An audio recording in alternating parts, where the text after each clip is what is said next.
Кизле ауылында яшәүче Сәрия Мөхәммәтованың үйі Буралы Шишмә елгасы буенда урнашкан. Яз җитү белән кырдан төшкән су нәтиҗәсендә тирә-якка ташып чыга иде дип искә ала ул. Идән асларына, базларга су төшкән, хәтта өй нигезләрендә күмгән. Быел андый проблема булмаган, чөнки авыл җирлеге су агар өчен елганы казытып тирәнәйткән. Быел инде менә без шушы Шишмә елгасын тирәнәйтүнең нәтиҗәсен үз күзебез белән күрдек һәм бик шатландык. Көчле су басу булмады. Елдагыча Ширмешәндә бу елда су күтәрелеп, Үрнәк һәм Киекле авылы арасындагы күпер өстенә чыккан.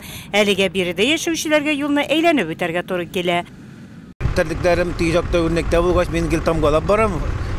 Судың күпме булганын кыш белән чагыштырганда 180 сантиметр уровень белән тигезләшеп тора иде. Аннан соң мына шуның белән біз быел хәзерге вакытта уже эчтә 3 метрда 20 сантиметрга күтәрелде. В Бурмече сельских поселений уровень воды без изменений 3,20.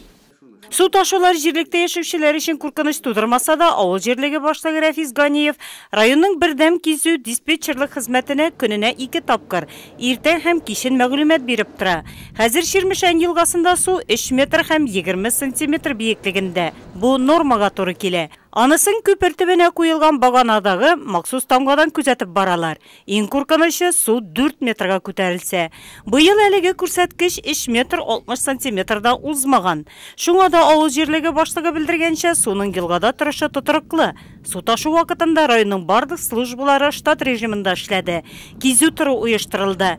Районның 125-нче коткару янгын части җитәкчесе вазыйфаларын вакытлыча башкаручы Вадим Ерепов белдергәнчә, бүгенге көндә су елгаларда һәр көнне акрынлап шигенә. Шуңа да куркыныч янамый.